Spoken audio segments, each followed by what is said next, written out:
कहानी की शुरुआत में हमें दिखाया जाता है, हमारा हीरो एक जगह बैठा होता है। यहाँ पर हमें हमारे हीरो का नाम वून बताया जाता है। वून एक किताब को पढ़ते हुए कहता है, जीजा जी, आपका यहाँ कैसे आना हुआ? इस पर वून के जीजा जी कहते हैं, कल्ट लीडर ने आपके लिए उपहार भेजा है। वून पूछता है, कल्ट लीडर की ओर से मेरे लिए उपहार है? तो उसके जीजा जी कहते हैं, यह सही है। फिर वून पूछता है, यह किस प्रकार का उपहार है? उसके जीजा जी कहते हैं, यह मास्टर द्वारा बनाई गई बढ़िया शराब है। इस पर वून कहता है, यह शराब नहीं, जहर है। वून अपने मन में कहता है, मुझे इस सुंदर गांव में आए हुए 7 साल हो गए हैं। मैंने पहले ही यह जाहिर कर दिया है कि सत्ता में आने की मेरी कोई योजना नहीं है। फिर भी मेरी मुक्ति के लिए क्या यह पर्याप्त नहीं है? वून का जीजा कहता है, जहर का एक घूंट और आपकी दर्द रहित मौत होगी। इस पर वून पूछता है, आप कितने आदमी साथ लाए हैं? उसके जीजा जी बताते हैं, हशिरा कॉर्प्स के 32 आदमी आते हैं। हालांकि सच बात तो यह है कि मैं अकेला ही काफी हूं। तभी वून अपनी किताब बंद कर देता है और कहता है, आपने बहुत बड़ी गलती कर दी है, जीजा जी। और अगले ही पल वून शराब को फेंकते हुए अपनी तलवार से टेबल को बीच में से काट देता है। तभी हम देखते हैं कि बहुत बड़ी बिजली वून के घर के ऊपर चमकती है और इसे देखकर बाहर खड़े हुए सैनिक भी हैरानी से उस तरफ देखने लगते हैं। उन्हें में से एक सैनिक कहता है, लड़ाई बहुत समय से चल रही है, कमांडर को कुछ ज्यादा ही देर लग रही है। तभी हशिरा कॉर्प्स का वॉइस कमांडर अपने मन में कहता है, भले ही अन्य लोग कहें कि वो कमजोर है, पर कल्ट लीडर का बेटा वो जरूर ही संघर्ष कर रहा होगा। तभी एक सैनिक कहता है, क्या कोई ऐसी स्किल है जो यंग मास्टर अभी तक छुपा रहे हैं? इस पर दूसरा सैनिक कहता है, अगर ऐसा नहीं है तो यह काफी निराशाजनक होगा। तभी वॉइस कमांडर सबसे कहता है, बातचीत बंद करो और अपने गार्ड को डाउन मत करना। अगर यंग मास्टर भागने में सफल हो जाता है तो तुम सब लोग कल का सूरज नहीं देख पाओगे। इस बात को सुनने के बाद सभी एक साथ कहते हैं, यस कैप्टन। वाइस कमांडर अपने मन में ही कहता है, क्या वो सचमुच अपनी स्किल्स को हमेशा छुपाता आ रहा है? पर इससे कोई फर्क नहीं पड़ता, केवल वही व्यक्ति जो किसी कमांडर की तलवार का सामना कर सकता है, उच्च विशेषता वाला व्यक्ति होता है। यह सोचना भी व्यर्थ होगा कि वो उस लेवल का होगा। आगे हमें कमांडर के बारे में बताया जाता है, हाशिरा कॉर्पस कमांडर सेयुगॉन। उन्होंने अपनी अद्भुत तलवारबाजी कौशल्य से छोटी उम्र में ही अपना नाम बना लिया था। 30 साल की उम्र में वो पूर्व कल्ट लीडर के दामाद बन गए थे। हो सकता है कि कमांडर यंग मास्टर के गौरव के लिए जानबूझकर लंबा समय ले रहे हैं। तभी वॉइस कमांडर कुछ देखकर हैरान हो जाता है और अपने मन में कहने लगता है कि लड़ाई खत्म हो चुकी है। मैं यह महसूस कर सकता हूँ। तभी एक सैनिक कहता है, कैप्टन बाहर आ रहे हैं। तभी वॉइस कमांडर कहता है, रुको, ओ कैप्टन नहीं है। सभी अपनी तलवारें निकालो। तभी हून हशिरा कॉर्प्स के सामने आते हुए कहता है, अगर अभी भागना चाहते हो तो भाग सकते हो, अब भागो। पर हम देखते हैं कि कोई भी अपनी जगह से नहीं हिलता। यह देखकर हून कहता है, तुम में से एक भी नहीं भागा। ये इतना बुरा भी नहीं है। तो फिर आगे जो होगा उसके लिए मुझे दोष मत देना। यह कहते हुए हून अपनी तलवार को बहुत तेजी से घुमाता है और अगले ही पल हम देखते हैं कि कई सैनिकों के सर हवा में लहरा रहे होते हैं। यह देखकर वॉइस कैप्टन भी चौंक जाता है और कहता है, ओ ताकतवर है और उसकी तलवार से निकलने वाली लाल रंग की रोशनी निश्चित रूप से तलवार की है। क्या उसका उद्देश्य अपनी तलवारबाजी का प्रशिक्षण लेने के लिए दूर दराज के गांव में छिपना था? हम देखते हैं कि हून अपने सामने आने वाले हर एक का सर अपनी तलवार से काट रहा होता है। वाइस कमांडर अपने मन में कहता है, अब पीछे हटना असंभव है। पीछे हटने का मतलब मौत। तभी हम देखते हैं कैप्टन के चारों ओर फैंटम ब्लेड्स आ गई होती हैं। कमांडर अपने आप से कहता है, क्या यही कारण है जिसकी वजह से कल्ट लीडर ने अपने बहन भाइयों को मारने का फैसला किया? तभी हम देखते हैं कि सारे स्वर्ड्स अचानक से वॉइस कमांडर के सामने आ जाती हैं। जैसे ही वॉइस कमांडर स्वॉर्ड को डिफ्लेक्ट करने जाता है, उसी वक्त हून अपनी स्वॉर्ड से उसके गर्दन के 2 टुकड़े कर देता है। वाइस कमांडर मरते हुए कहता है कि उनके द्वारा कमांडर को हराना कोई इत्तेफाक नहीं था। यह मिशन फेल हो गया। आगे हून चलते चलते अपने मन में सोचता है, यह सोचना कि मेरी इनर की बस इतने से ही इस्तेमाल से खत्म हो जाएगी। हम देखते हैं अब तक हून को काफी सारी चोटें लग चुकी होती हैं। हून चलते हुए अपने मन में कहता है, अभी मुझे सिर्फ यहाँ से निकलने में फोकस करना होगा। तभी वो हैरानी से अपने पेट की तरफ देखता है। उसकी पेट में एक बड़ा सा छेद हो चुका होता है। तभी कोई कहता है, मुझे पता था यह होगा, पेंथम ब्लेड्स अभी तुम्हारे पहुंच से बहुत दूर है। हून पीछे मुड़ते हुए कहता है, मेयोंग। तभी हमें मेयोंग के बारे में बताया जाता है कि वो हेवनली गॉड डीमन कल्ट का लीडर होता है। अभी अभी मेयोंग ने इस्तेमाल की हुई तकनीक का नाम heavenly demon cult art heavenly रे होता है।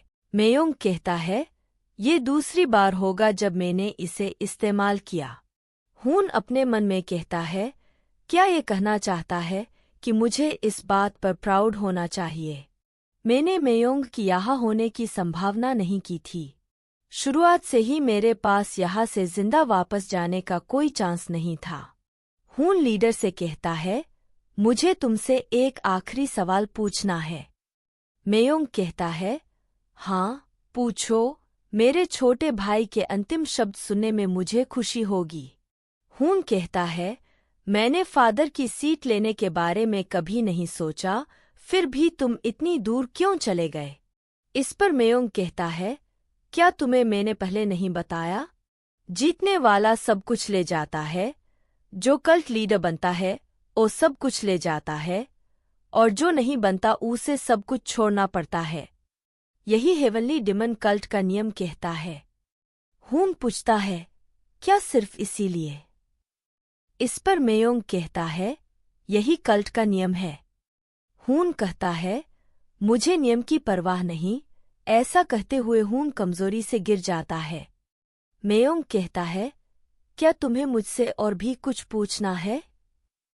हून अपने ही मन में कहता है, मैं अपनी लिमिट पर पहुंच चुका हूं, अब अपने पैरों से काम नहीं करवा सकता।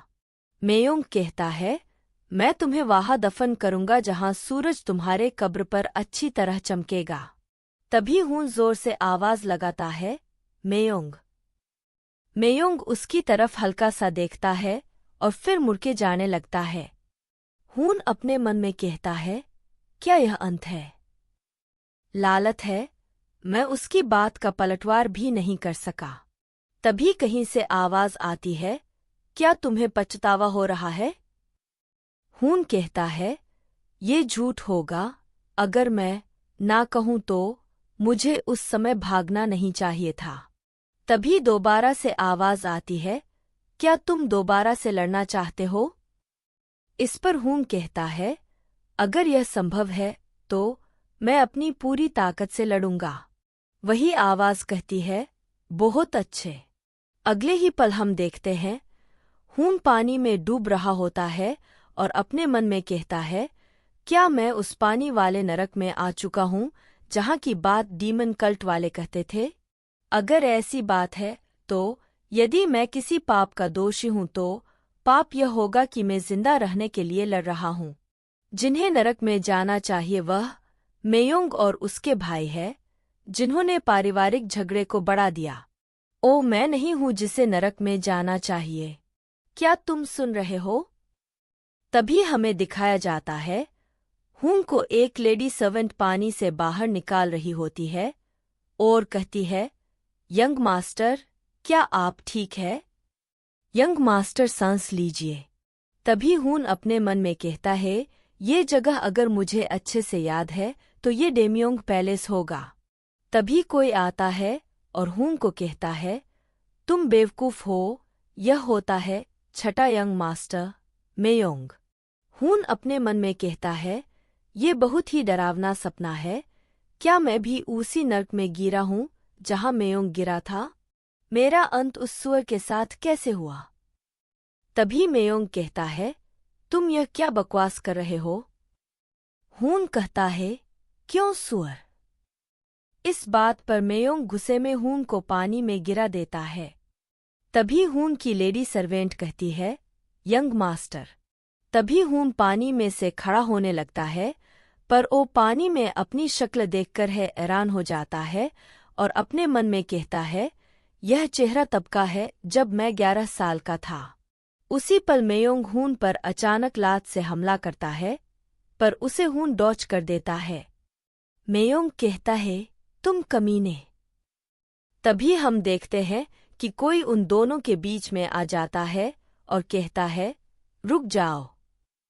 हून उस व्यक्ति का नाम लेता है जो कि लियो होता है और अपने मन में कहता है, लियो को यहाँ नहीं होना चाहिए।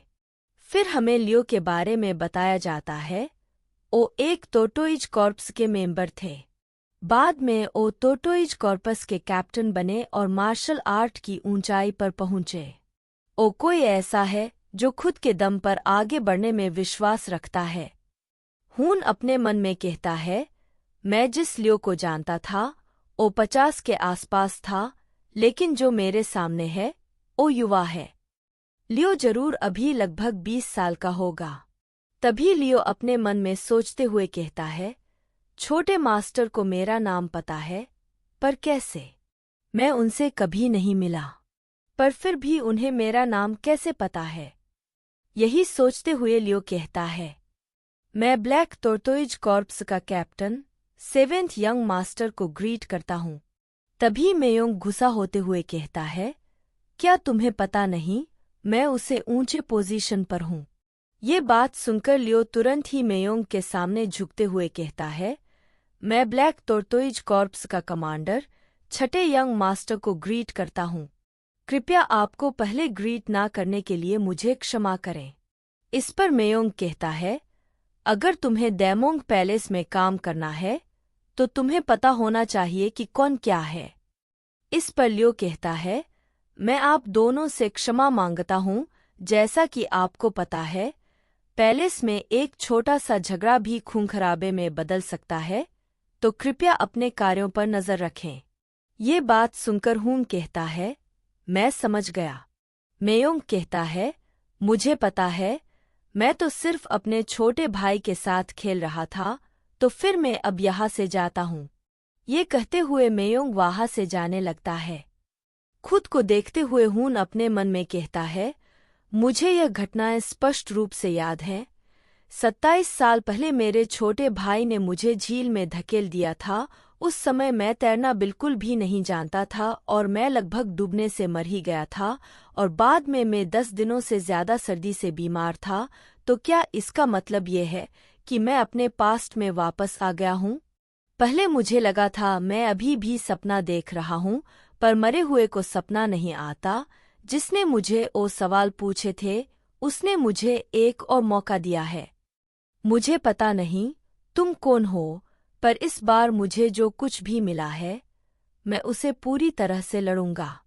अपना ये वादा निभाने के लिए चाहे कुछ भी हो जाए, मेयोंग को मैं हरा के रहूंगा।